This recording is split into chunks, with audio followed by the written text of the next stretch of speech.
Hello નમસ્કાર વિદ્યાર્થી મિત્રો, આપની આ સહિયારી યુટ્યુબ ચેનલ ઉપર આપ સર્વનું હાર્દિક સ્વાગત છે।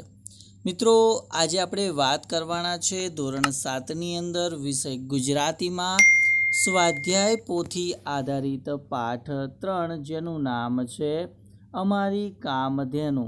તેનું સંપૂર્ણ સોલ્યુશન આ વિડીયોની અંદર આપણે જોવાના છે, તો આ વિડીયોને અંત સુધી જોવાનું ભૂલતા નહીં। ચેનલ ઉપર જો પ્રથમ વખત આવેલા હો તો ચેનલને જરૂરથી સબસ્ક્રાઈબ કરી દેજો। તો પ્રશ્ન પહેલો છે કે નીચેના દરેક પ્રશ્નના ઉત્તર માટે આપેલા વિકલ્પોમાંથી સાચો વિકલ્પ શોધી અને પ્રશ્નનો ઉત્તર લખવાનો છે। પહેલો પ્રશ્ન છે કે લેખકની ગાય ટંકે કેટલું દૂધ આપતી હતી?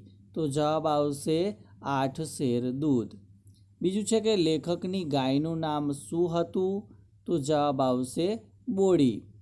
ત્રીજું છે કે લેખકની ગાય સ્વભાવે કેવી હતી? તો જવાબ આવશે ગરીબડી હતી। ચોથું છે કે સંક્રાંતિના દિવસે લોકો બોડી ગાયને શું ખવડાવતા હતા? તો જવાબ આવશે ઘૂઘરી ખવડાવતા હતા। ત્યારબાદ પ્રશ્ન 5, બોડીનો ઉબેલ કેટલા વર્ષનો હતો? તો જવાબ આવશે 1.25 વર્ષનો। છઠ્ઠું છે કે ધરમપુરના ઘણા કુટુંબોમાં લેખકના બાપુની સ્મૃતિ રૂપે કોણ જાણીતું છે? તો જવાબ આવશે રમલી ગાય। સાતમું છે કે લેખકના પરિવારને બોડી ગાયના દૂધની લાયનીથી મહિને કેટલા રૂપિયા મળતા? તો જવાબ આવશે 25 રૂપિયા। આઠમું છે કે ધરમપુર ગામની સ્ત્રીઓ વટ સાવિત્રીના દિવસે કોનું પૂજન કરે છે? તો જવાબ આવશે બોડી પીપળાનું। અને નવમો પ્રશ્ન છે કે આ પાઠના લેખકનું નામ શું છે? તો જવાબ આવશે ચંદ્રકાંત પંડ્યા। ત્યારબાદ પ્રશ્ન નંબર 2 છે કે કૌંસમાંથી યોગ્ય શબ્દ પસંદ કરી ખાલી જગ્યા પૂરવાની છે। તો બોડી ગાય ખાલી જગ્યા પ્રજાતિની સફેદ રંગની ગાય હતી, તો જવાબ આવશે કાઠિયાવાડી। બીજું છે કે બા તાજું ફીનવાળું ખાલી જગ્યા દૂધ ભરી દે ને હું ગટગટાવી જાઉં, તો એ આવશે શેડ કઢું। ત્રીજું છે કે બોડી ગાયને ખાલી જગ્યા બહુ ગમે, તો જવાબ આવશે ચોખ્ખાઈ।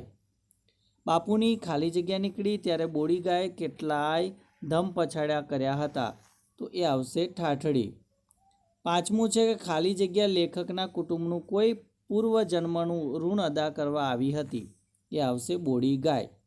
ત્યારબાદ પ્રશ્ન 3 છે કે નીચેના પ્રશ્નોના ઉત્તર એક એક વાક્યમાં લખો। પહેલો પ્રશ્ન છે કે લેખકની ગાયનું નામ બોડી સાથી પડ્યું હતું? તો લેખકની ગાયને શિંગડા ન હોવાથી ઘરમાં સૌએ એનું નામ બોડી પાડ્યું હતું। બીજું છે કે બોડી ગાય દેખાવે કેવી હતી? તો બોડી ગાય ઘણી ઊંચી ઓલાદની, કદમાં નાની અને દેખાવે સુંદર હતી। પ્રશ્ન 3 છે કે પારકી વ્યક્તિ દોહવા જાય ત્યારે બોડી ગાય શું કરતી? તો પારકી વ્યક્તિ દોહવા જાય ત્યારે બોડી ગાય પોતાનો પગ ઊંચો કરી દૂર ખસી જતી હતી। ચોથું છે કે બોડી ગાય ગોવાડામાં જાય ત્યારે શ્રદ્ધાળુ લોકો શું કરે? તો બોડી ગાય ગોવાડામાં જાય ત્યારે શ્રદ્ધાળુ લોકો તેના માથે હાથ મૂકી આંચકા લે છે। પાંચમું છે કે બોડી ગાયની પૌત્રીનું નામ શું છે? તો બોડી ગાયની પૌત્રીનું નામ રમલી ગાય છે। છઠ્ઠું છે કે એક દિવસ લેખકના ઘરે આવેલા ચોર કેમ નાસી ગયા હતા? તો એક દિવસ લેખકના ઘરે ચોર આવ્યા ત્યારે બોડી ગાય બરાડા પાડીને ફળિયાના સૌને જગાડતી હતી, જેથી ચોર નાસી ગયા હતા। સાતમું છે કે લેખકનું ખેતર વેચાઈ ગયું ત્યારે શેના પર તેમનું કુટુંબ નભતું હતું? તો લેખકનું ખેતર વેચાઈ ગયું ત્યારે બોડી ગાય ઉપર જ તેમનું કુટુંબ નભતું હતું।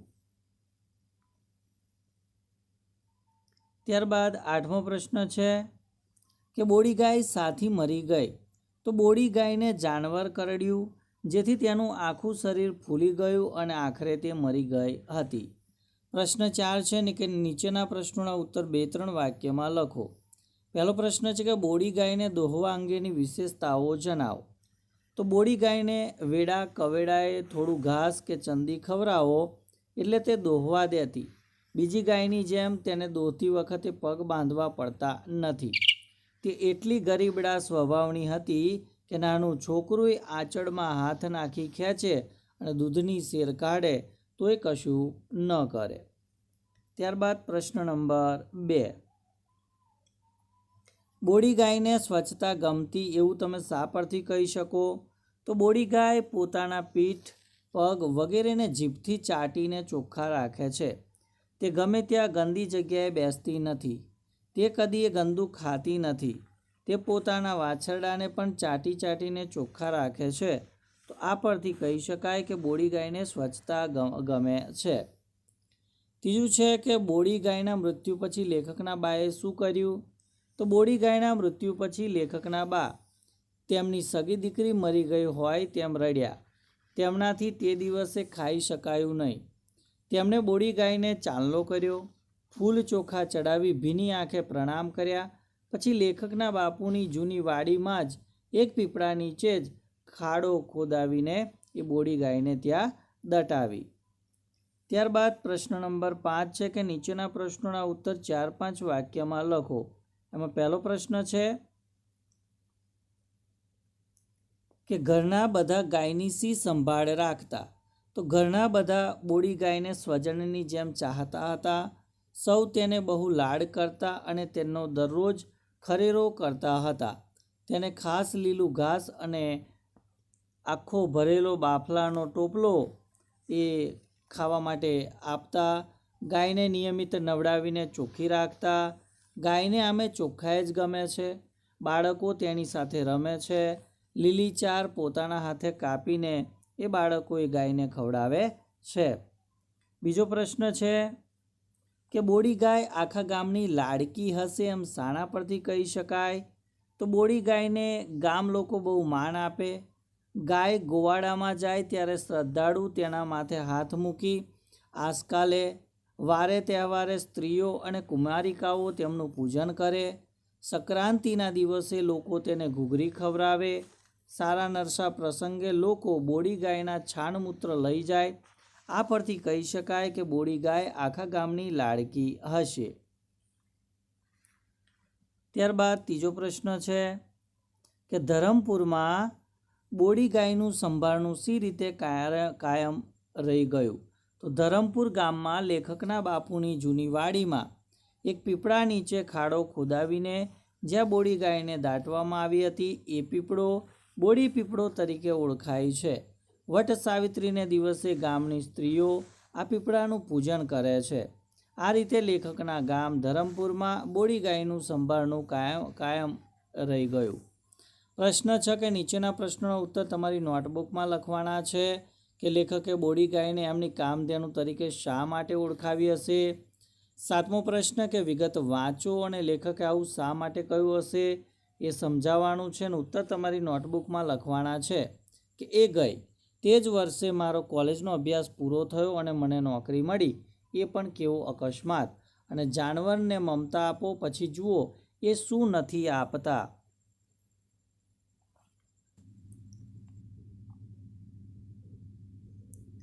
ત્યારબાદ પ્રશ્ન 8 અ, બ અને ક માંથી વાક્યના અંશ લઈ અર્થસભર વાક્ય બનાવવાનું છે. તો અહીંયા જે કોષ્ટક આપેલું છે એ અ, બ, ક ત્રણેયનો ઉપયોગ કરીને વાક્ય બનાવીએ. તો પહેલું વાક્ય છે કે બોડી ગાય કુટુંબની કામધેનુ હતી. બીજું, બોડીનું છાણ સારા નરસા પ્રસંગે લઈ જતા. ત્રીજું, પીપળો આજે બોડી પીપળો કહેવાય છે. ચોથું છે કે ખરી પરીક્ષા સમયે બોડી અમારા લોકોનો સહારો. અને આખું શરીર ફૂલી ગયું ને આખરે તે મરી ગઈ. ત્યારબાદ 9મું છે કે કૌંસમાં આપેલા શબ્દોનો ઉપયોગ કરી ફકરો પૂર્ણ કરવાનો છે. પહેલામાં આવશે બોડી. બોડી ગાય ગરીબડા સ્વભાવની હતી. તેનું ગાઢું દૂધ અમે પીતા. શ્રદ્ધાળુ લોકો સારા નરસા પ્રસંગે બોડીનું છાણ લેવા આવતા. એકવાર બોડીને જાનવર કરડ્યું અને બાએ કેટલાય ઉપાયો કર્યા. તો આ પ્રમાણે આપણે ખાલી જગ્યા પૂરવાની છે. 10મો પ્રશ્ન છે કે પાઠના આધારે સાચા વિકલ્પ સામે ખરું કરવાનું છે કે બોડી ગાયને લાગુ પડતું નથી તો એ પારકાને પણ દોહવા દે એ બોડી ગાયને લાગુ પડતું નથી. એટલે પહેલો ઓપ્શન સાચો છે. બીજામાં વાત કરીએ તો બોડીનો વંશવેલો બહુ મોટો કારણ કે અહીંયા ત્રીજો જવાબ આવશે કે બોડી દર સવા વર્ષે વિયાતી હતી. ત્રીજું છે કે વાડીનો પીપળો બોડી પીપળો તરીકે ઓળખાયો કારણ કે બોડીને પીપળા નીચે દાટી હતી, એટલે વિકલ્પ બીજો છે એ સાચો આવશે. ત્યારબાદ પ્રશ્ન 11મો છે કે ગઈકાલની જગ્યાએ આવતીકાલ લખી નીચેનો ફકરો આપણે ફરીથી લખવાનો છે. તો આવતીકાલે પપ્પા મને ફરવા લઈ જશે, પપ્પા મને આઈસ્ક્રીમ ખવડાવશે, પપ્પાની પહેલાં હું આઈસ્ક્રીમ ખાઈ જઈશ, મારા મોઢા પર આઈસ્ક્રીમ થઈ જશે, તેથી પપ્પા ખડખડાટ હસી પડશે. ત્યારબાદ પ્રશ્ન 12 છે કે વિકલ્પોમાંથી શબ્દનો અર્થ આપણે ધારવાનો છે અને એ નવા શબ્દવાળું આપણે વાક્ય પાઠમાંથી શોધીને લખવાનું છે. તો શેર એટલે ધાર થશે કે નાનું છોકરું આંચળમાં હાથ નાખી ખેંચે અને દૂધની શેર કાઢે તો એ કશું ન કરે. બીજું છે લાઈની એટલે કે વેચાણ, એના દૂધની લાઈનીના મહિને 25 રૂપિયા આવતા. ત્રીજું છે પેટ્યું એટલે કે ગુજરાન, નાનો ભાઈ અને નાની બહેન એટલા જ ઘરમાં એટલે અમારું પેટ્યું નીકળતું. ત્યારબાદ પ્રશ્ન 13 છે કે અહીંયા આપણને જાહેરાત આપેલી છે અને જાહેરાત આધારિત કેટલાક પ્રશ્નો પૂછ્યા છે, એનો જવાબ આપણે આ જાહેરાત જોઈને આપવાનો છે. તો જાહેરાત પહેલાં તમારે જોઈ લેવાની છે. ત્યારબાદ જે નીચે પ્રશ્ન આપેલા છે એના ઉત્તરો આપણે આપવાના રહેશે. તો તમારે માવો લેવો હોય તો કોનો સંપર્ક કરશો? તો અમારે માવો લેવો હોય તો સુભાષભાઈ દૂધવાળાનો સંપર્ક કરવાથી તેઓ સુભાષભાઈ માવાવાળા પાસેથી માવો મંગાવી આપશે. બીજું છે કે મેઘધનુષ્ય ડેરી પાર્લર કેટલા વર્ષથી કાર્યરત છે? તો મેઘધનુષ્ય ડેરી પાર્લર છેલ્લા 2.5 દાયકાથી એટલે કે 25 વર્ષથી કાર્યરત છે. ત્રીજું છે કે મેઘધનુષ્ય ડેરી પાર્લર મહિનામાં કેટલા દિવસ બંધ રહેશે? તો મેઘધનુષ્ય ડેરી પાર્લર મહિનામાં એક જ દિવસ એટલે કે અમાસના દિવસે બંધ રહેશે. ચોથું છે કે આ ડેરીમાં કઈ કઈ વસ્તુઓ મળતી હશે? તો આ ડેરીમાં દૂધમાંથી બનતી તમામ માવા સિવાયની તાજી વાનગીઓ મળતી હશે. પાંચમું છે કે મેઘધનુષ્ય ડેરી ક્યાં આવેલી છે? તો મેઘધનુષ્ય ડેરી નવા નરોડા અમદાવાદ ખાતે ઓમેનિયમ કોમ્પ્લેક્સમાં આવેલી છે. છઠ્ઠું છે કે ડેરીમાં વિશેષ વળતર ક્યારે આપવામાં આવે છે? તો ડેરીમાં વિશેષ વળતર ધાર્મિક પ્રસંગે જ આપવામાં આવે છે. ત્યારબાદ પ્રશ્ન 14 છે કે લીટી દોરેલ શબ્દ સમૂહની જગ્યાએ એક શબ્દ મૂકી વાક્ય લખવાનું છે કે મને તાજું ફીણવાળું દૂધ ખૂબ ભાવે છે. તો મને શેડ કઢું દૂધ ખૂબ ભાવે છે. બીજું છે કે મારા મિત્રને ઘેર જ્યારે જોઈએ ત્યારે દૂધ આપનારી ગાય છે. તો મારા મિત્રને ઘેર કામધેનું છે. ત્રીજું છે કે રામજીભાઈ એમની ભેંસને દરરોજ માલિશ કરે છે. તો રામજીભાઈ એમની ભેંસને દરરોજ ખરેરો કરે છે. ત્યારબાદ પ્રશ્ન 15 છે કે આપણે જોડણી સુધારવાની છે. તો તમે કુટુંબ, શેડકડું, વિચિત્ર, પેટ્યું, નિયમિત, સ્ત્રી, કુમારિકા, વટસાવિત્રી ને સંક્રાંતિ જોઈ શકો છો. એ પ્રમાણે તમારે જોડણી સુધારી લેવાની રહેશે. ત્યારબાદ પ્રશ્ન 16 છે કે શબ્દોના બબ્બે સમાનાર્થી શબ્દ લખવાના છે. તો ગાય, સુરભી, ઘેણું, ઓલાદ, સંતાન, બાળક, બા તો મા અને જનેતા, વિદ્યા તો શિક્ષણ અને ભણતર, સ્મૃતિ તો યાદગીરી સ્મરણ, દીકરી તો પુત્રી અને તનુજા થશે. ત્યારબાદ નીચેના શબ્દોના બે અનેકાર્થી શબ્દ લખવાના છે. તો ખાતર તો ચોરી અને ખાતર એટલે કે ખેતર સુધારવા નખાતા છાણ, ઘૂઘરી એટલે કે સ્ત્રીઓના હાથનું ઘરેણું અને ઘૂઘરી એટલે બાફેલા જુવાર, ઘઉં કે બાજરી એમ થશે. ત્યારબાદ 4 એટલે એક અંક છે જેને આપણે 4 કહીએ છીએ અને 4 એટલે લીલું ઘાસ, આંતરે એટલે દર ત્રીજા દિવસે અને આંતરે એટલે ઘેરી લે છે એ પ્રમાણે થશે. 18મો પ્રશ્ન છે કે નીચેના શબ્દોના વિરોધાર્થી શબ્દ લખવાના છે.